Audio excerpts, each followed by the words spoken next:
Detailed character customization, dynamic weapon forging, full-scale battle simulation, carefully putting together a team of lieutenants to carve up territory, taking said members of that team's clothes off and leaving them in the snow, creating your own kingdom, taking down powerful empires, combating conspiracies against you, waging war and forming peace with other nations on a geopolitical scale, finding love, making love, in the name of furthering your bloodline, since yes, you can die of old age in this game. What game is this that I speak of? Why, it's Mount & Blade 2 Bannerlord. Thank you for joining me here in the back of my closet, since it's the best place for acoustics and also the room I normally record in. My daughter is taking a nap. So without further ado, let's take a look at Mount & Blade 2 Bannerlord and my first ever deeply closeted review.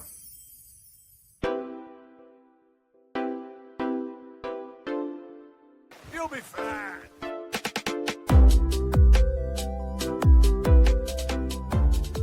I had a day off of work. I hit the Bannerlord. I charged it back up. Did you really? 12 hours. How was your realm? Blew a vessel in my eye. I was just fucking staring at the screen. You didn't blink. I didn't blink for a day. I saw this clip recently of Shane Gillis geeking out over Mount & Blade 2, and it got me thinking about all this footage that I've been sitting on for months, and just finally decided it's time to revisit what made this game such an addiction for me. I was staying up late, losing sleep days before work. I'm telling you, when I was at work thinking about this game, it had me gritting my teeth ready to play. And when I finally got done for the day, putting everybody to bed, and I finally fired this puppy up, it got me like, yo! And I think the best way to explain how great this game is and why it was so addictive is to actually just take a look at a playthrough. So let's dive in to see what makes this game certifiable video game crack. Let's get into it. When you start a campaign, you have your typical exposition that's perfunctory and honestly not too inspired. The best part about this game is certainly not the storyline. Later. Once you get through your hand-drawn animation storyline that obviously it wasn't they blew all their budget on, you get into at least the character customization, which is way more detailed than I thought it would be after that introduction. I mean, look at these details. Really. Look at them. After selecting what details you find most appropriate for your character and their backstory, or inappropriate to the character and your backstory, when I was selecting my character for my first playthrough, I thought let's make ourselves a short king. Because I wanted a little bit of a Napoleonic complex to feed my character's backstory. Speaking of backstory, you do get a few options along the way to watch your character hilariously grow up. Depending on whatever sliders you chose to begin with, it makes for a very funny child, adolescent, and teenage phase. Eventually the game will mature you up, and it will introduce you to your brother character, who serves as just your baseline of the story and kicks things off for you. After a little bit of familial backstory, we eventually move into finally naming your character, which auto-selected Furcrete for me. And I decided we could change that to international pop star Fergie. 4, 3, 2, 1. And then you get to choose your options for difficulty. And I can already tell you right now, my horse is judging my decisions, because I decided, like I do with most games, to bump everything up to the highest difficulty. That was a mistake. We'll get into that later. Once you establish your character, you'll get straight into the story with some training, which you can choose to skip. Again, probably a mistake. This game does not hold your hand much when it comes to the mechanics and with the different ways that you can interact with the world. When you first start, you'll get a notification about some sort of MacGuffin-like object and a plot line known as Noretsa's Folly. For me, I did not pay attention too much, and I decided this should be Fergie seeking out the lyrics to the national anthem. That our flag was still there. Oh, say. I also found out, funny enough, that my controller was recording everything that I was doing from a microphone that's built into the controller. So there's some moments here and there where you can hear me laughing to myself in a darkly lit room at 1 a.m. with the rest of my family asleep. Most of what you'll actually do in this game will be traveling around an overhead map. And what's interesting is that every town that you visit, you can actually physically step into. It's not traditionally an open world. You can't actually roam around the countryside in first or third person. But when you get to a town, you'll be able to enter it, and you'll actually be able to explore around a little bit. There's really not too much to do, and it's pretty flat in general, but it's kind of a fun mechanic. And then I made my way to my first town, and started to fiddle around with the forging system. I honestly have to say forging was... I feel like I could have played this whole game just playing as a blacksmith, fulfilling contracts for other people, if it at least gave you the opportunity to swing it around a little bit just to see how it felt once you were done with it. After roaming around the countryside and picking up a few side quests, I also conscripted a ragtag group of men that I took into my first battle. if you will, and assaulted some pillagers and looters that were causing trouble for a nearby town. This is when I got my first taste of combat in this game, and fully realized how much of a mistake it was to put this on the hardest difficulty when I first started out. Like, legitimately, getting hit in this game on the hardest difficulty even one time is almost a one-shot from nearly anybody that you deal with. It very quickly turned sour for me. Now, there's no huge consequences to losing battles in this game. You get taken prisoner, and eventually you can either pay your way out with some stashed coin that you have, or somebody will break you out.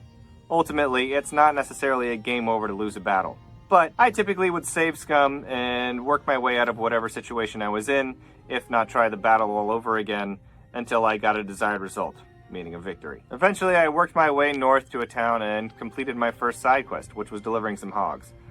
Or rather, instead of delivering the hogs, I kept them for myself and soured some relations with a local notable. The game doesn't spend a whole lot of time holding your hand on all the different ways that can affect you. And you kind of have to figure out most of these mechanics along the way. Ultimately, everything may fall a little bit short of being a AAA or quadruple A experience that's super smooth or well fleshed out, especially when it comes to the story. But everything is very fun to do in this game, I feel like, and it all evolves in a very satisfying way. Eventually, I started to pursue the main storyline of the game. As in most open world games, you get caught up with a side quest and eventually you work your way around to it. The main storyline in this game is pretty flawed, and it's one of the biggest problems that I have with the game. You have to do this fetch quest, or rather chase down quest, of finding all these lords in different towns to piece together this story that took place on a battlefield. Now, when I say that this story is flawed, I mean more that it is cursed. This is cursed. That is cursed. Anytime I looked up anything about this storyline, any of the subreddits or other groups online that talked about how to work your way through the storyline, just basically said, stay away from it. This storyline is cursed. Give it a rest, will ya? Not only do you have to chase down a ridiculous amount of lords to piece this story together, the lords that you're supposed to find don't stay in one place. The game will move them around, they will start battles and be on entirely different sides of the map, and you can get clues as to where they were last seen, but by the time you get there, they'll have moved on or gone somewhere else. So you kind of just have to happen upon them and look for a little gold exclamation mark. Either way, finding the lords is a pain in the ass, and eventually when you piece the story together, the end result is putting together something known as the Dragon Banner, which, once you finally put together, in a very frustrating manner, breaks the game in a whole different way. Eventually, when you put this Dragon Banner together, every nation in the game suddenly becomes your enemy, and you're constantly bombarded on all sides by different armies until eventually you're overwhelmed, and it's basically an unplayable game. At least that was my experience. So, I did what most any other sane person would do, and that was fire up a new game and start all over again. Instead of making the shortest character I possibly could, I bumped all the settings up to the tallest character, introducing Toki the Mountain, a character that initially hated clothes as much as he did main plot lines. So I restarted it on the easiest settings, and definitely had a better time. I was carving through enemies in battle, joining in tournaments for a local lady's affection, and getting legendary loot, making my way further through the storyline, forging materials to craft into even better weapons, and eventually, I was making some pretty cool stuff, and fighting some really cool fights. Like, check out this massive polearm that I made that could reach people from like 20 feet away. When you up your skills in any particular weapon type, it'll actually affect how quickly and effectively you can swing said weapons. I tried my best not to look things up in this game, but there were very specific things sometimes when you're trying to get a desired result, like how to start a kingdom, and what specific parameters you have to meet. When your reputation is high enough, and a rebellion takes place in a town, you have the opportunity to actually take a town without being part of another kingdom. It's one of the only ways you can actually create a kingdom without joining another one first. So, I thought this would be really cool to, instead of ever bending the knee to another lord, to take over a rebel town and claim it for my own. So, I found this fortress in the center of a mountain, and aptly, I think Toki the Mountain took a fortress in a mountain. This led to a foothold that I actually took in the southern tip of the map, and eventually was able to take any other rebel towns that popped up in the meantime. Slowly, my territories started growing. But I started needing help from more effective lieutenants from the other ones that I had hired early in the game. Like I said, certain mechanics are a little bit janky. Like, for example, you can't tell a lieutenant that you're currently employed with to leave while you're in a town, so you actually have to walk outside the gates. I thought it was actually kind of funny to lead this guy outside of the town gate before I took all of his armor that I'd given him earlier and left him naked in the snow. After a while, I started entering some of the later phases of the game, which included sieging towns and fighting in these epic scale battles that I think this game is really about. Like, what I think initially drew me to this game was seeing some footage of some massive scale battles that really only take place until you've established yourself more in the game. It actually takes quite a while to build up to. And this, I think, is kind of the sweet spot of the game, is when you first start your kingdom and you're sacking towns and expanding your empire and creating trade caravans and carefully maintaining this balance of politics and economy. All of it's kind of actually pretty intuitive. There are tons of tiny mechanics to the game, and again, the game doesn't do a great job of holding your hand, but I kind of like that. For you to just kind of figure out in the game, like, why you're moving slow or why I can't sell this object for very much in a different place. If you think about it long enough, or if you look it up, it'll be kind of a moment where you're like, oh yeah, that makes sense. After establishing myself in the south, I decided I would go back to kind of my roots in the north, since he's sort of a Scandinavian looking build, and you can actually be born into different cultures that will affect passive stats. So, Togi the Mountain's native land was up north, but I thought it was pretty cool to roam the lands, learn how to battle, and establish myself in the south, and then take back over my hometown and return. And it was really cool. It was a lot of fun, taking over all these territories, finding love and a wife along the way, settling down long enough to have ourselves a kid, which I would then take on my travels and raise up to be in line for succession to the throne, and worked my way back to the main storyline, which involves either joining the Empire or taking down the Empire. Obviously, I thought it sounded cooler to take down the Empire, so, again, I put together a dragon banner and decided to take on the Empire.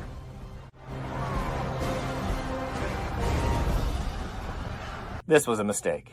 I knew from my previous experience that assembling the dragon banner would make things difficult, so I did my best to amass as much gold as I could and build my armies up to their maximum potential. Deciding to take on the Empire brought about some consequences that I did not expect, though. The game throws these conspiracy quests at you that basically force you to travel across the map and deal with in a timely manner.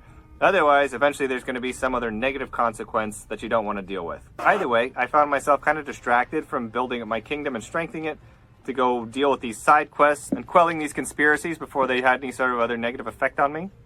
But all the while, all these different nations started getting more and more pissed off that I was collecting new territories and gaining strength. And nations that I wasn't even involved with and all started waging war with. Eventually, not only was I waging war with many different nations across the map, but I would also be making peace with other nations, which sucks resources from you. I found myself surrounded all sides. Eventually, I found myself in an unwinnable situation, and too many saves back to try and go back and rework the system and continue on with the current playthrough that I was on. So, I fired up a new playthrough and started playing as a Scotsman. Again, I was having fun just dealing with raiders and starting out with this fledgling nation of mad Scots that would take over all the more temperate and central areas of the map. But ultimately, the only way I found to beat the system that I was currently in was to not play it and just start a whole new one, learning from my mistakes. While I will say, ultimately, the game is a bit broken in some aspects, you can find different ways to feel like you've won. We won! But either way, it sounds like my daughter's woken up from her nap, and it's time for me to be a dad again and get rid of this ridiculous costume.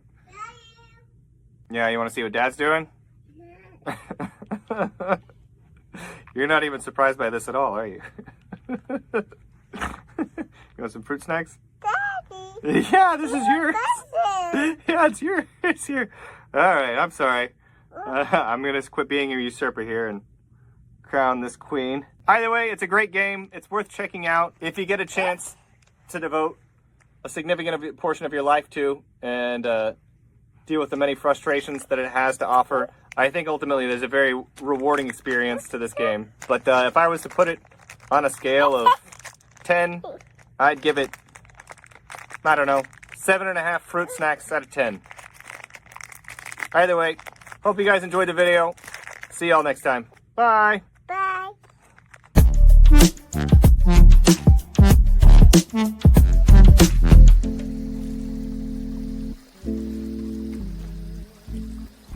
Okay, I'll catch you later then.